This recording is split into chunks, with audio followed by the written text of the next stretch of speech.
Saudações a todas e a todos. Sou Socorro Aguiar, professora, escritora e compositora.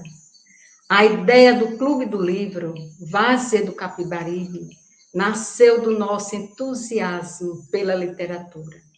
À medida que vamos lendo os livros, adentramos em temas de fundamental importância e assim vamos mergulhando em conhecimentos em prol do agir e atuar no mundo de maneira significativa através de 3 pilares: o papo acadêmico, as ações sociais e a pastoralidade. Veja agora o que preparamos para você nessa edição do Papo Acadêmico. Trouxemos a obra literária Quarto de Despejo, de Carolina Maria de Jesus, com a interlocução do professor e escritor Daniel Bandeira, a escritora e editora Zezinha Lins e o bacharel em Direito e escritor Rafael Marques. Iniciamos, neste momento, o Papo Acadêmico, Quarto de Despejo, de Carolina Maria de Jesus. O direito aos direitos. Olá, pessoal, estamos aqui de volta com o Papo Acadêmico e desta vez com essa excelente obra Quarto de Despejo, de Carolina Maria de Jesus. Aliás, um gênero que vocês conhecem, um gênero que é o diário, e o diário ele traz um registro de dados pessoais, registro de fatos ocorridos numa perspectiva muito particular. Mas, dependendo do diário, ele alcança outros patamares de interesse do grande público. É o que acontece, por exemplo, com o diário de Anne Frank. Tá? Então, como referência para vocês, a gente tem esse processo dialógico com o gênero textual, que é o diário. Não é? Então, vamos à frente um pouquinho para poder ver o que nós preparamos para vocês nesse momento. O Quarto de Despejo vem exatamente com esse subtítulo que nós criamos, o direito aos direitos, uma vez que ele remete a direitos negados ao cidadão ou aos cidadãos, como vocês queiram. Então, seguindo à frente, nós temos alguns trechos selecionados que são importantes para uma análise. Não é? No caso diário, são relatos do cotidiano de uma favela com personagens reais e a realidade da fome, da luta diária pela sobrevivência, a miséria coletiva, a marginalidade, o ambiente promíscuo e violento de relações que também se encontram no caminho dos incestos, do caos que é uma vivência coletiva sem condições mínimas de sobrevivência. Então, como é horrível ver um filho comer e perguntar: tem mais? Esta palavra, tem mais, fica oscilando dentro do cérebro de uma mãe que olha as panelas e não tem mais. E aí vocês veem, olha as panelas. Um outro ponto interessante nessa obra é o fato de que foram respeitadas as formas da escrita da própria autora, considerando, claro, o seu grau de instrução, a sua realidade. Então, o editor não mexeu exatamente na questão ortográfica, respeitando essa identidade da própria Carolina no contexto. Então, seguindo essa linha de trabalho, voltando um pouco no slide que a gente vai ter aqui, há um trecho da página 41 que diz assim: achei um cará no lixo, uma batata doce e uma batata sossa, que é uma espécie de mandioca, não é? Cheguei na favela, os meninos estavam roendo um pedaço de pão duro. Pensei, para comer esses pães, era preciso que eles tivessem dentes elétricos. Não tinha gordura. Pus a carne no fogo com os tomates que eu catei lá na fábrica Peixe. pus o cará e a batata, e água. Assim que ferveu, eu pus o macarrão que os meninos cataram no lixo. Vejam que realidade cruel, não é? Os favelados, aos poucos, estavam convencendo-se de que para viver, preciso imitar os corvos. Eu não vejo eficiência no serviço social em relação ao favelado. Amanhã não vou ter pão, vou cozinhar batata doce. E aí, nesse pequeno trecho da página 41, a gente já vai vendo um olhar crítico da própria autora em relação ao contexto social em que ela está inserida. Por isso que agora eu passo, né, a palavra a Zezinha para que ela possa fazer as inferências necessárias. Olá, pessoal. Falar do quarto de despejo, nossa, é muito bom, porque assim é um diário de uma favelada, né? Que contém uma narrativa crua, forte, tocante, surpreendente, muito fiel à realidade. Então, ela é um livro que tem muito a nos mostrar, muito a nos apresentar. E eu peguei um trechinho dele que fala assim: quando cheguei do palácio, que é a cidade, os meus filhos vieram dizer-me que haviam encontrado macarrão no lixo. E a comida era pouca. Eu fiz um pouco do macarrão com feijão.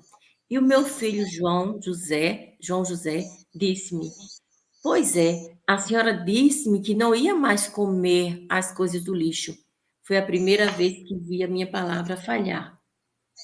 Aí eu trago esse trecho e esse que o professor Daniel acabou de ler, né, que ela fala do cará que ela encontrou no lixo, e faço uma conexão com um trecho de um livro mais atual, que é o livro da escritora Simone Soares.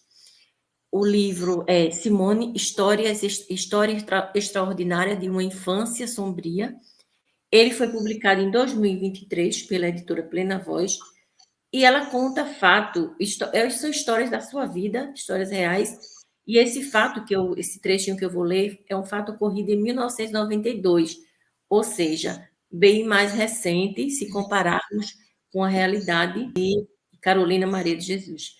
Então, Simone escreveu assim no seu livro: Minha mãe saiu cedo, comemos a comida que tinha pronta. Entardeceu, anoiteceu e ela não retornou para casa. Havia ovos e açúcar. Eu não conseguia acender o fogão. Comemos gemada nesse dia. Logo, o sol foi embora. Minha irmã chorava muito. Saímos para procurar nossa mãe e ir à padaria pedir pão.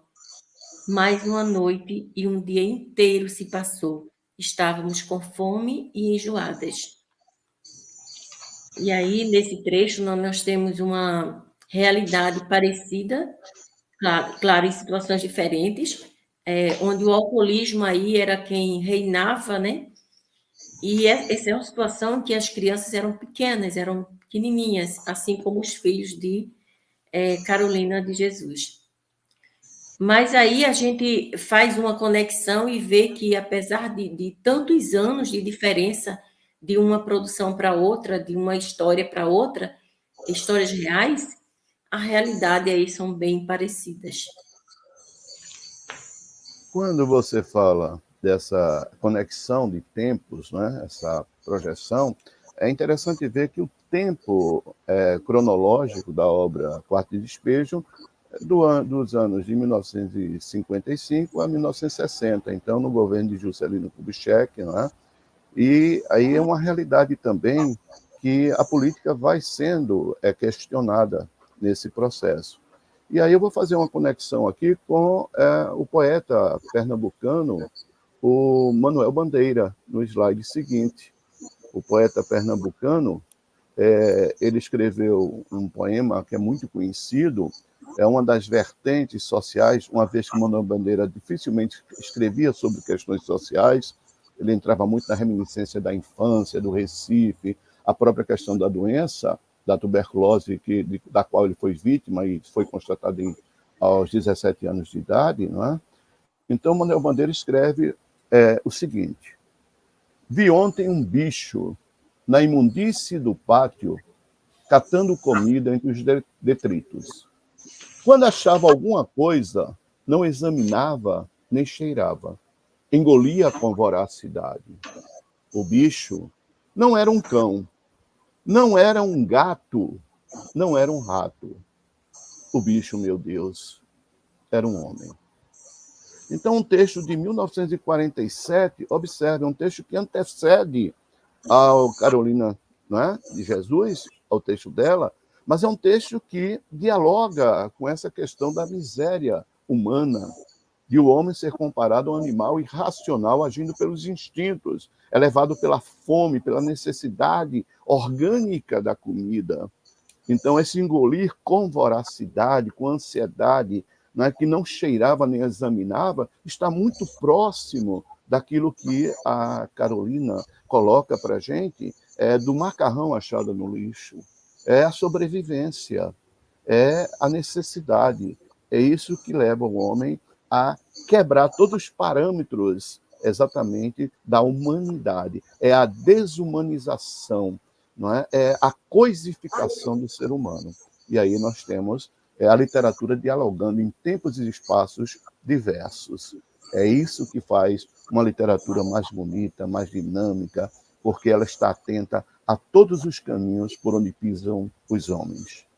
Sim, porque quando você fala aí de Manuel Bandeira, eu lembrei que ele foi um defensor, né, de Carolina, por quando diziam que não foi ela que escreveu o livro e tudo mais, e ele inclusive, ele escreveu um artigo que dizia assim, ninguém poderia inventar aquela linguagem, aquele dizer as coisas com extraordinária força criativa, mas típico de quem ficou a meio caminho da instrução primária.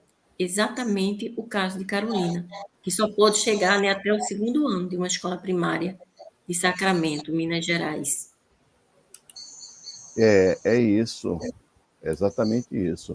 Então, essas conexões são importantes, né, porque a gente vai verificando que o ser humano ele é um só, em toda parte do mundo, sofrendo os dilemas, né, e nessa luta pela sobreexistência. Ainda no caso do contexto histórico e social que permeia a obra, então eu tinha dito a vocês que se tratava do governo de Juscelino Kubitschek, de 56, aquele período de grandes progressos, né, no Brasil, em termos da construção de Brasília. O prefeito Ademar Pereira de Barros, que foi um grande prefeito em São Paulo, mas há olhares sobre essa administração pela própria Carolina de Jesus, e ela vai, nesse diário, abrindo espaços para que nós percebamos situações que são questionáveis. Por exemplo, o que o senhor tem de aproveitável é a voz. Parece um sabiá, e a sua voz é agradável aos ouvidos. E agora o sabiá está residindo no catete. Cuidado, sabiá, para não perder essa gaiola, porque os gatos, quando estão com fome, contemplam as aves nas gaiolas. Os favelados são os gatos, têm fome. É interessante porque, ao trazer essa relação com os pássaros, a autora também nos remete, nesse trecho, a um outro autor, que é o Josué de Castro, quando ele diz que uma parcela da população não dorme porque tem fome, a outra não dorme com medo de quem tem fome. Então, essa ameaça nas palavras, no contexto que está aí, cuidado, é um alerta. Né? Quem tem fome não pode esperar, é sobrevivência. Os favelados, à luz dos políticos, e aí ela reitera lá na frente, né, na página 38, quando um político diz, nos seus discursos, que está ao lado do povo, que visa incluir-se na política para melhorar as nossas condições de vida, pedindo o nosso voto, prometendo congelar os preços, já está ciente que, abordando este grave problema, ele vence nas urnas. E depois? Depois, divorcia-se do povo. Olha o povo com os olhos semicerrados, com orgulho que fere nossa sensibilidade. É de uma grandiosidade, de uma beleza, de uma poeticidade, quando se fala de ferir a nossa sensibilidade. Como se nós, por vivermos no meio promíscuo de uma favela, estivéssemos embrutecidos na questão da sensibilidade humana. É nesse ponto que a gente fere e que a gente fustiga, né, um olhar maior da humanidade que há nesse ambiente. Então, a sensibilidade para perceber tudo isso e se ver, né, como vítima de um sistema que escraviza as pessoas nos seus ambientes, nessa prisão que é a pobreza. Então, é interessante que o texto ele é muito atual. Ele foi lá na década de 50, mas ele perpassa o tempo, a uma atemporalidade, a uma transcendentalidade que vale a pena a gente parar para pensar. Pois é, e no sim, eu lembrei de algo no dia em 2021, no dia 29 de setembro, uma foto de moradores coletando restos de ossos e pelanca de boi de um caminhão frigorífico numa beira da região central do Rio de Janeiro, foi capa, né, do jornal Carioca Extra. E aí o livro traz a oportunidade, né, para abordar essas questões de forma impactante e objetiva, porque tratar sobre essa questão saneamento básico, o recolha do lixo, fome e miséria, era a possibilidade de adentrar um espaço que o público brasileiro nem conhecia a fundo na época, né? Mas que hoje conhece, porque a gente, como eu falei aqui, 2021, as pessoas viram pessoas coletando ossos, né? Ossos de pelanca de boi. Então, infelizmente, a gente pode dizer que ainda acontece coisas assim. Não, recentemente ainda aconteceu coisas desse tipo. Os diários eles foram escritos, e como você falou, durante o governo de Juscelino Kubitschek, né? E o tema, o lema era 50 anos em 5, na época, né? Ou seja, para impulsionar a construção de Brasília. Mas, né, com essa questão da expansão e crescimento, né, da infraestrutura do Brasil, o pobre sempre foi, ou seja, a desigualdade social, ela se tornou ainda mais aparente. E pouco se investiu nos necessitados. Exato. E com a construção de Brasília, a gente sabe que uma leva muito grande de imigrantes, né, mão de obra para São Paulo, né, e para Brasília e para outros centros mais desenvolvidos do país, contribuiu para o afastamento e a moradia caótica, as favelas. Então, o título da obra, a gente vai vendo no contexto da leitura, que vai se revelando pelo olhar da própria autora. E ela afirma, na página 37, né, quando eu estou na cidade, tenho a impressão que estou na sala de visita, com os seus lustres e cristais, seus tapetes de viludos, almofadas de cetim.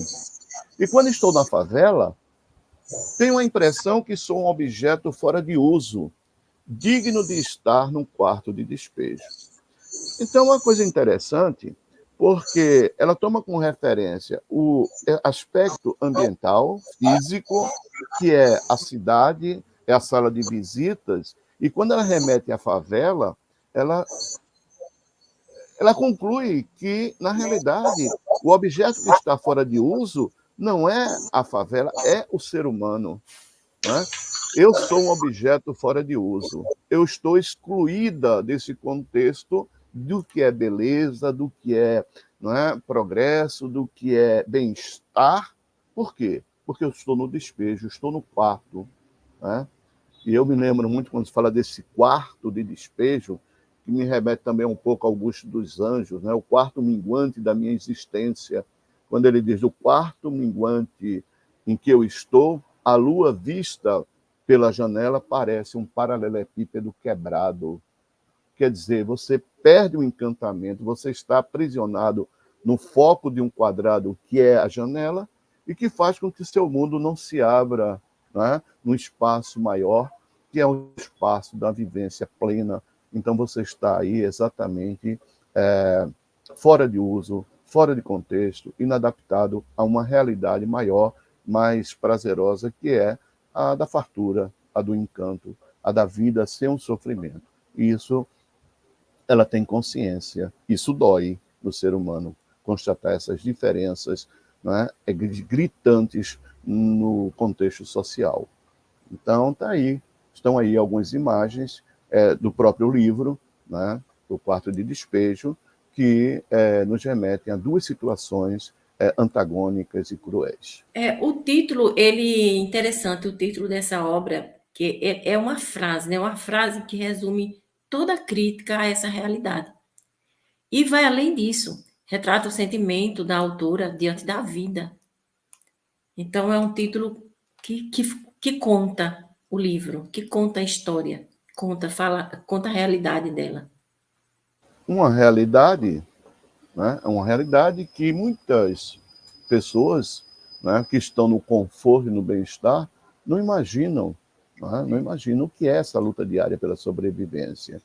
Então vamos passar um pouquinho para os próximos textos da autora, que eles vão nos dando pistas. Né? Nesse caso aí, nós temos a violência, a promiscuidade. Quando eu falo de promiscuidade, eu falo de todo tipo de relação, de mistura, não simplesmente a promiscuidade no campo da sexualidade, mas a promiscuidade por essa confusão que há nos espaços coletivos, né, de vivência, de várias famílias ocuparem o mesmo espaço, várias pessoas da família. Além disso, o alcoolismo, não é? E essa é uma situação que faz com que a pessoa que viva naquele contexto, ela seja discriminada por não aderir a determinados comportamentos, a resistir a determinados vícios. E ela é bem clara assim, ela diz assim: levantei de mau humor e fui atender. Era o senhor Dario, um senhor que eu fiquei conhecendo na eleição. Eu mandei o senhor Dario entrar, mas fiquei com vergonha. O vaso noturno estava cheio. Quer dizer, para quem não conhece essa realidade, o vaso noturno seria o pinico, seria onde ficam os dejetos, numa situação de favelado que não há saneamento básico, que não há condições mínimas, né, de uma limpeza, não é, de uma higiene. Isso é privado a essas comunidades. A gente basta olhar, e graças a Deus estão tirando aqui da Ilha do Leite, ali na beira do Capibaribe, as palafitas. Estão começando a remover as famílias para espaços que são dignos, né, para casas. Isso devia ser feito há muito tempo, e agora a gente sente que o poder público está tomando algumas iniciativas louváveis nesse sentido. Um pouco atrasado, mas louváveis, porque está acontecendo essa mobilização. O senhor Dario ficou horrorizado com a primitividade em que eu vivo. E essa primitividade não é a busca da ancestralidade, mas é do ambiente destituído desses valores, né, desses elementos que são necessários à sobrevivência. Ele olhava tudo com assombro, com indignação. Mas ele deve aprender que a favela é o quarto de despejo de São Paulo e que eu sou uma despejada. Quer dizer, é vergonhoso você receber uma pessoa na sua casa numa condição dessa. E a sua casa é a casa dela, é a moradia, é a favela. Só tem essa, não tem outra. Né? Então, essa vergonha é autêntica, porque é real. E assim, pegando esse gancho, ela se queixava porque ela fedia, né? Ela estava fedendo. A casa estava muito suja, mas ela não conseguia, não tinha água para fazer essa higienização, tanto dela própria como da casa. É isso. Eu fiz uma cadeira quando eu estava fazendo a especialização, chamado Professor como Sujeito Socioeducacional, e muitas vezes você pega um estudante da rede pública na sala de aula e diz assim: fulano, você não tomou banho? E a gente esquece de perguntar o seguinte, saber o seguinte: será que na comunidade dele chega água? Há quanto tempo não vem água? Então você marginaliza duplamente a pessoa. Ela, porque não tem o direito à água corrente diariamente, e da escola, porque ela está fora de um contexto de limpeza que é comum, né? Que se exige. Né? Então a gente tem que olhar o todo. Tem pessoas aqui na favela que dizem que eu quero ser muita coisa porque não bebo pinga, cachaça. Eu sou sozinha. Tenho 3 filhos. Se eu viciar no álcool, os meus filhos não irão respeitar. Quer dizer, uma consciência, não porque ela não queira ou que a pinga pudesse trazer um pouco de lenimento, não é? A fome, amenizar a fome ali, que é comum, a gente vê que isso é uma relação que existe, mas ela tem a consciência da responsabilidade com os filhos. E não é fácil, gente, criar filhos em ambiente como esses, sem que eles caiam no vício, sem que eles caiam na promiscuidade. Preservar a integridade dos filhos num ambiente hostil é uma luta constante que merece vigilância, não é, o tempo todo.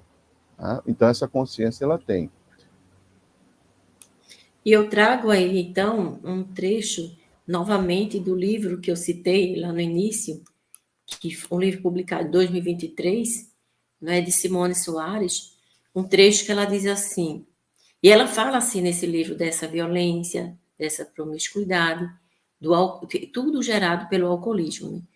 Né? Ela diz assim, minha mãe me deixava totalmente só. Eu corria atrás dela em botecos, cuidava dela, chorava muito de fome e tristeza. Foi então que ela ficou grávida da minha irmã, Patrícia. E aí tem todo o desenrolar, né, às vezes que ela protegia, deitava por cima da mãe para proteger, às vezes que ela saía correndo do boteco para não ser abusada. Então, realmente é uma realidade que só quem sabe é quem vive e tem muita gente para julgar, mas não para olhar e enxergar. É isso. Né? É exatamente isso. A gente sabe que não é fácil. Não é fácil. Isso caberia todo um trabalho, né, em relação aos poderes públicos, em relação a essas condições. Mas eu vou voltar um pouco para o texto, ainda para o 30 de junho de 1955, quando ela diz assim: fiz o café e fui buscar água. Ouvi um grito. Fui ver o que era. Era Odete brigando com seu companheiro. Ela dizia: Dona Carolina, vá chamar a polícia. Eu lhe aconselhava para ficar quieta. Odete, você está grávida. Eles estão atracados. Eu já estou na favela. Ela diz, né, eles estavam atracados. Eu já estou na favela há 11 anos e tenho nojo de presenciar essas cenas. A Odete estava seminua, com os seios à mostra. Observe que no horror do conflito, da briga entre companheiros, né, a família se destroçando, e a falta de pudor, o próprio contexto, vai levando à seminudez que, né, inadvertidamente, essa seminudez ela encantava também as crianças, né? As crianças, os jovens, porque ficavam abismados com aquilo que era proibido, mas que, né, que reflete nesse momento aí uma total desconexão entre a realidade, né, a consciência do que estava acontecendo e esse conflito que eu diria assim, constrangedor, não é, para uma mãe que tem que segurar os seus filhos para que eles não presenciem essa desarmonia, esse conflito, essa situação caótica que ocorre nesses momentos de desavenças. E é claro que, nessas passagens, fazendo a conexão, o texto de Quarto de Despejo, ele também vai adentrando para os aspectos psicológicos, né? Porque o meio leva a isso. Então, no dia 19 de maio, ela afirma o seguinte: deixa o leito às 5 horas. Os pardais estão iniciando a sua sinfonia matinal. As aves devem ser mais felizes que nós. Talvez entre elas reine amizade e igualdade. O mundo das aves deve ser melhor do que o dos favelados, que deitam e não dormem porque deitam sem comer. Eu diria assim, tem essa questão da fome, e tem a questão também que ela coloca, a questão da amizade e da igualdade. Não há condições de uma harmonia quando não há, né, o que nós chamamos de assegurar direitos. Enquanto não há igualdade, quando a sociedade se torna injusta, perversa, má, e nós estamos falando de seres humanos, né, seres que são iguais, mas que vivem situações de desequilíbrio e de desarmonia, de desagregação. Então, quando a gente vai para o texto anterior, a gente fala das desavenças, a gente também percebe que nessa sequência, no dia 19 de maio, há um reafirmar desse ciclo, né? Desse ciclo caótico de vida. E ela diz assim: parece que eu vim no mundo predestinado a catar, só não cato a felicidade. Essa expressão catar, que aparece lá em Manuel Bandeira, catando comida entre os detritos, catar significa, não é, esmiuçar ali para ver se acha alguma coisa que lhe dê substância mínima para a sobrevivência. Catar o feijão, catar o lixo, catar espaço na sociedade, buscar caminhos. Isso é luta pela sobrevivência. Não é, Zezinha? É verdade. E é interessante, ela traz poesia para a realidade dura dela, né? Quando ela escreve, ela fala dos pássaros nesse texto, e ela escrevia de uma forma que ela misturava, né, palavras rebuscadas, porque ela lia muito, então ela aprendia lendo. Misturava isso com o seu vocabulário rudimentar. E esse toque é algo assim, tão pessoal que garante a história dela, a escrita dela, uma sensibilidade, uma percepção, assim, digo, uma percepção extraordinária. Não é? Então, tem um trechinho que ela fala da fome e ela dá cor à fome, né? Ela diz que a fome é amarela. Não é? Eu que antes de comer via o céu, as árvores, as aves, tudo amarelo. Depois que comi, tudo normalizou-se aos meus olhos. Então, é incrível como ela escreve e ela relata uma realidade tão forte, tão dura, e ali ela encontra traços poéticos e vai enfeitando a sua história, triste história, com laços de poesia. E vai unindo toda essa realidade nua, crua, e ao mesmo tempo, vez ou outra, ela solta aquele olhar poético diante de uma realidade tão feia. É isso. É exatamente essa poeticidade que torna a vida mais encantadora, né? Apesar de todos esses malefícios sociais. Vamos à frente um pouquinho para o próximo slide. No dia 11 de junho, dei jantar para os filhos e sentei na cama, corrigindo ali a expressão, para escrever. Bateram na porta, mandei o João ver quem era e disse: entra, negra. Ela não é negra, mamãe. É uma mulher branquinha, está com um cruzeiro na mão. Ela entrou, uma loira bonita. Disse-me que havia lido a reportagem no cruzeiro e queria levar-me no diário para conseguir auxílio para mim. Na redação eu fiquei emocionada. O senhor Antônio fica no terceiro andar, na sala do doutor Assis Chateaubriand. Ele deu-me revista para eu ler. Depois foi buscar uma refeição para mim. Bife, batatas e saladas. Eu comendo o que sonhei. Estou na sala bonita. A realidade é muito mais bonita do que o sonho. Depois fomos na redação e fotografaram-me. Prometeram-me que eu vou sair no Diário da Noite amanhã. Eu estou tão alegre. Parece que minha vida estava suja e agora estão lavando. Meu Deus do céu, que beleza, não é? Beleza. Não é? A gente se adapta rapidamente ao que é bom. Não é? O que é bom traz logo essa felicidade, essa constatação de um tratamento agora diferente do que ela vinha tendo. E o que propiciou isso para ela? A literatura, a escrita, o poder da palavra.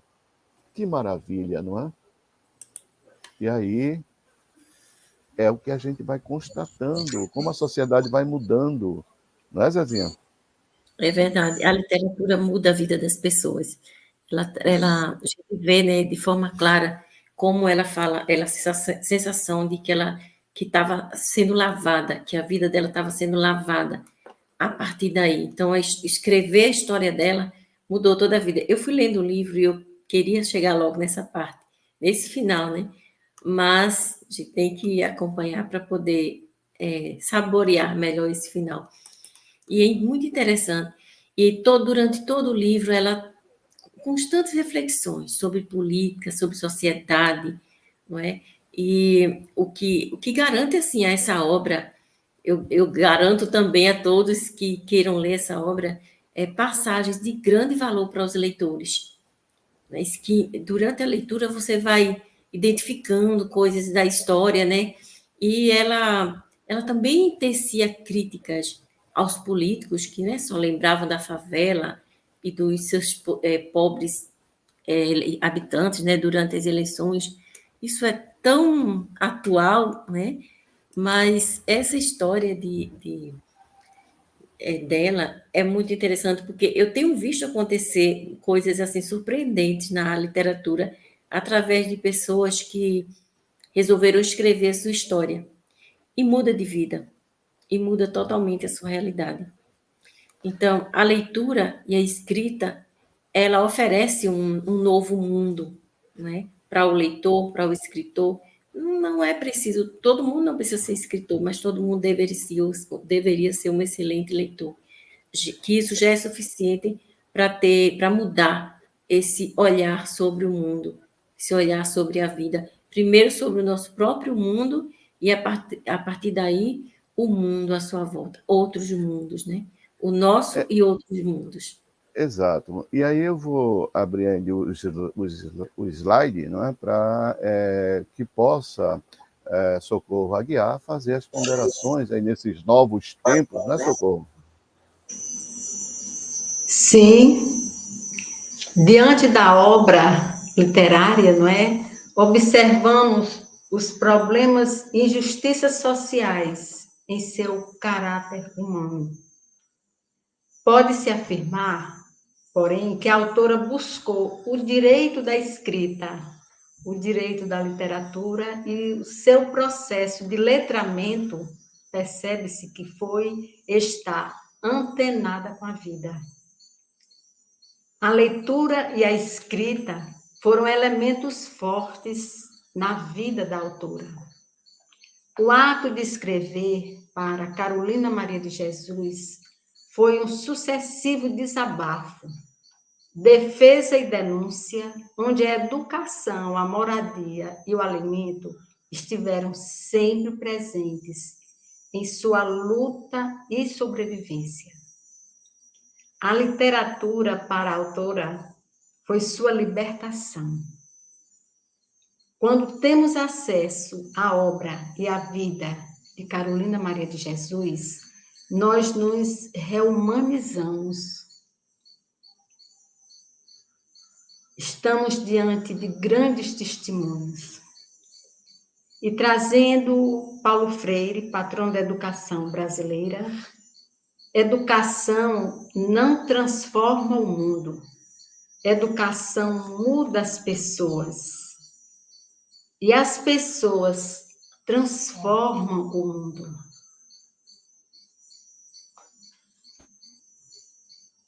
É isso, sim. E exatamente aqui nesses novos tempos, viu, seu Corrinho? Espero que 1960 seja melhor do que 1959.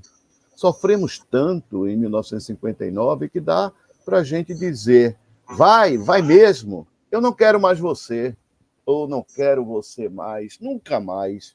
E a personificação desse ano aí, né, é interessante. E lá no 1º de janeiro de 1960, a virada do ano, ela diz: levantei às 5 horas e fui carregar água. É interessante como essa expressão, levantei às 5 horas e fui carregar água, é reincidente, reiterada, como se dissesse assim: a vida continua. O ano, mudou o ano, mas a batalha pela sobrevivência prossegue. Por isso que eu chamo agora o nosso querido Rafa Marques para falar também um pouco desses direitos que lhes foram poupados pela sociedade, não é, Rafa? A Carolina Maria de Jesus. Exatamente, exatamente. É isso, trazendo uma breve reflexão, né, jurídico-social do que foi posto da obra Quarto de Despejo, de Carolina Maria de Jesus, com a sua relevância, né, social ao trazer as vulnerabilidades sociais vivenciadas aí pela escritora, buscando o quê? No cotidiano, sobreviver na favela do Canindé e os demais moradores, seus sofrimentos com a exclusão social. E é importante destacar a Constituição como alicerce, os direitos e as garantias fundamentais da Constituição Federal de 1988, elucidando a hermenêutica constitucional a respeito dos princípios fundamentais, como entre eles o princípio da dignidade da pessoa humana, que se faz presente a sua forma interpretativa como um elemento fundamental na busca da consolidação das garantias fundamentais e dos deveres e direitos da sociedade, com o advento da Declaração Universal dos Direitos Humanos, em 1948, ali no pós-Segunda Guerra Mundial, quando crimes inimagináveis foram cometidos ali contra a humanidade, né? Trazendo aspectos vindos ainda da Revolução Francesa de 1789, na continuação e aprofundamento dos valores relacionados aos direitos sociais, como liberdade, igualdade e fraternidade. Diante disso, a positivação da matéria da dignidade se tornou um elemento base para a ideia de agregar a si mesma a amplitude de seu entendimento, mas sempre em prol do indivíduo e também da coletividade. O direito constitucional brasileiro caminha para uma maturação do pensamento jurídico e da consolidação relacionado a uma justiça mais efetiva e garantidora de direitos. Em um regime jurídico, todos os indivíduos possuem direitos e deveres. Os direitos referem-se à titularidade de algum bem, à possibilidade de se exigir a uma determinada prestação ou a garantia de que se respeite algo que é seu, algum bem ou direito. A cada direito corresponde a contraprestação de um dever de outra pessoa, ou seja, o direito de alguém sempre está conectado ao dever de outrem, de respeitá-lo ou atendê-lo. E aí destacamos o artigo 5º da Constituição Federal, que nos diz: todos são iguais perante a lei, sem distinção de qualquer natureza, garantindo-se aos brasileiros e aos estrangeiros residentes no país a inviolabilidade do direito à vida, à liberdade, à igualdade, à segurança e à propriedade. Quanto aos direitos sociais, dentre as violações constitucionais na obra Quarto de Despejo, entre eles se acentuam a fome, que, segundo a advogada Cássia Cristina Abreu, a fome é personagem central dos escritos de Carolina em meio ao vazio material que seu corpo sofria. Pulsava a veia poética de uma mulher que entendia perfeitamente seus direitos enquanto pessoa humana, mas que não conseguia do poder público o mesmo olhar direcionado às pessoas mais abastadas. Nos escritos de Carolina, a fome se materializa de forma pungente, como se um roncar do estômago vazio sussurrasse: eu existo. E aí a Constituição assegura o direito humano à alimentação. O Congresso Nacional promulgou em 4 de fevereiro a proposta de emenda à Constituição, PEC 47, de 2003, também chamada de PEC da Alimentação. Por se tratar de uma emenda à Constituição, a matéria ela não necessita de sanção presidencial e, portanto, o direito humano à alimentação está na Carta Magna, complementando os demais direitos sociais. E, a partir de agora, o Estado é responsável pela alimentação do povo. Essa medida traz mais confiança na luta contra a fome, já que políticas públicas voltadas para esta causa se tornam mais frequentes a partir deste ponto, destacou lá a presidente do Conselho Federal dos Nutricionistas, Rosane Nascimento. E aí o artigo 6º nos diz: são direitos sociais a educação, a saúde, a alimentação, o trabalho, a moradia, o lazer, a segurança, a previdência social, a proteção à maternidade e à infância, a assistência aos desamparados na forma da Constituição. Ainda segundo o autor Érico Hack, o Estado deve promover e fornecer serviços, e o não fornecimento desses serviços fere os direitos sociais.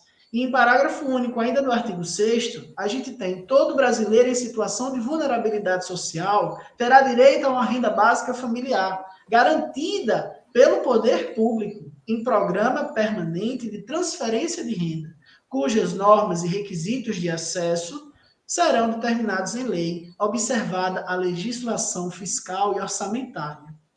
Concluímos que a Constituição Federal, em sua importância, vem trazendo mudanças expressivas, assim como nossa sociedade está em constante mudança. Seja da classe social que for, a luta pela igualdade e pela dignidade é uma luta incessante de todos, no caminho de uma sociedade mais fraterna e menos desigual. É isso, Daniel. Exatamente. Então, vocês observam a importância dessa obra, né? A Carolina, ela se torna, no caso, Maria Carolina de Jesus se torna uma voz de muitas vozes silenciadas, né? Em função das condições pelas quais passaram. Então, ela é uma voz, é um grito desse silêncio ensurdecedor da miséria. E aí, a gente vai colocar aqui algumas obras dessa autora. A voz dela continuou, ela não parou em uma obra só. Então, fica como sugestão para os leitores: Casa de Alvenaria, Provérbios, Pedaços de Fome, Diário de Birita, Antologia Pessoal e Meu Estranho. A autora, ela falece em 1977, mas se torna universalmente conhecida e perpetuada pela sua obra. Aqui nós fazemos as nossas despedidas. A gente está aqui encerrando mais um trabalho do Papo Acadêmico, com uma obra maravilhosa e com reflexões fundamentais para toda a sociedade. Espero que gostem e que nos acompanhem sempre. Tchau, tchau. Valeu. Até mais.